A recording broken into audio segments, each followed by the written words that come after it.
Well, here in this country, there are no delays for the Tea Party Express. Right now, hundreds of rallies taking place across the United States, and they come on the biggest day for this young political movement, Tax Day, April 15th. Meantime, a new poll puts one figure popular with Tea Partiers virtually neck and neck with President Obama. Would you look at that? A survey by Rasmussen Reports finds that President Obama has a 1 percentage point edge over Republican Texas Congressman Ron Paul in a hypothetical 2012 race. As you probably know, Congressman Ron Paul ran for the Republican nomination back in 2008. Joining me now is Congressman Paul. Congressman, what do you think of that? Just 1 point behind the president. Well, it's a small victory, I guess, but not too much to think about. We'll have to wait and see what that means. But I was fascinated with it, and it goes to show that there's a lot of frustration out there, especially with independents and also some Democrats, because I argue the case for limited government. But even when Obama pretends he's for limited government on civil liberties and maybe a less aggressive war, he doesn't pursue those issues. So I think it's interesting. I hope it has significance, but right now I think it's a little bit premature to put too much stake on this. You know, we all watched you during the primary process last presidential election, and you had a libertarian message back then. You believe in limited government, and you argued that on virtually every point. And nonetheless, it didn't seem to resonate that much with the voters at that time. Do you think that given what we've seen in this country since then, that you will have a better shot if you decide to give it another go come 2012? Well, at least the message is going to have a better shot, because I think the message is spreading, because I think the attention that the libertarian message got came about after the financial crisis hit, because that's what I had been talking about the most, was the financial problems that we faced and the difficulty we had with this deficit and the bubbles that we had. And I thought it probably would fade any interest in what I was doing after the campaign, but actually it's the interest has grown. But I think it's the problems that we face, and the people are realizing the government is inept, they're not capable of delivering what they promise. And how can the message of freedom not grow in strength? The people need something. They've neglected that issue, and now when it's offered to them, they say, yeah, it makes a whole lot of sense, because we can't depend on borrowing money from China for our prosperity. They know we're going to have to go back to work, and we're going to have to pay some of these bills. So I think it's a very attractive message. You know, those principles are embodied by the Tea Party movement, and that's, you know, we see those on their signs and when they give interviews, the folks who go out to these rallies. But it's not just the Tea Partiers who feel this way. You know, we saw in the lead up to the health care legislation, the polls repeatedly against that legislation as it was styled, and yet, Congressman Paul, as you know, as the country knows by now, the lawmakers pushed it through. The Democrats were determined to push it through. And so as this movement, the Tea Party movement, grows and the push for limited government grows, does it matter if that disconnect between what the people want and what the lawmakers do continues? Well, at least we have something we can do about it, and that's elections. I mean, there's a lot of frustrations in this country and loss of liberty.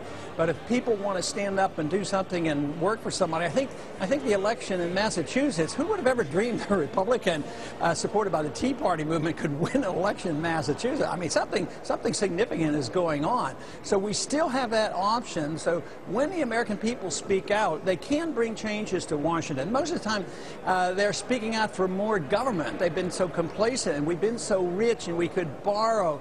But that's all coming to an end. Now the people have to speak out, and they are, and that's what this grassroots movement's all about. So the Tea Party movement is one part of it. Like you say, some people outside of the Tea Party movement are upset. And I think that Rasmussen poll showed that just the average independent is looking for something different. So I think we live in very interesting times, and I think they're very healthy, and there's no reason in the world why we can't present the case for constitutional government, personal liberty, free market economics, and for me, a more sensible foreign policy. Congressman Paul, do you think there's any, I asked somebody this the other day, do you think that there's getting the tentacles that government has placed into our lives out on a go-forward basis? In other words, are we just stuck with these massive entitlement programs that we have now, from Social Security to Medicare and Medicaid, now the health care overhaul, government running some of the auto industry, government, you know, pushing on the banks and so on? Is that just the way it's going to be?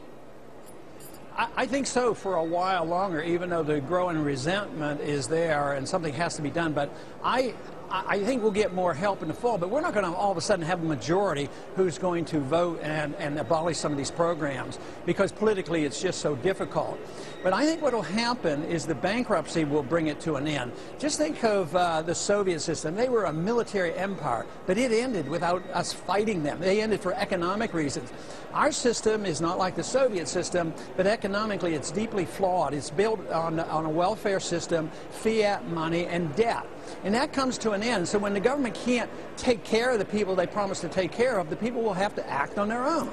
That's when I think more independence of the states will occur. That's why you hear talk about nullification and 10th Amendment movements. That means the people are getting ready, just leave me alone, I'll take care of myself. And I think that's very healthy. So I think it's going to be the collapse of the dollar system and our bond market and rapid inflation that will drive people to self-reliance. And hopefully we can do that peacefully and have a transition. And very simply, all we need to do is follow our Constitution, and that's the kind of government we would have. And what do you think, before I let you go, what is the single most important change you would like to see in this country to get us back on what you consider to be the right track? That is to emphasize the issue of liberty. The purpose of all political action should be the protection of liberty, with the confidence that when you have a free society and make free choices, you can have the most prosperous society. Then if you want to have people strive for excellence, the best way to do that is get the government out. You can't improve people's attitudes and their perspective on society by force. So this is what we need. We need the confidence that we once had in a free society where people can take care of themselves. Okay. So the goal of all political action should be to promote liberty. Are we going to see you on the ticket again in 2012, sir?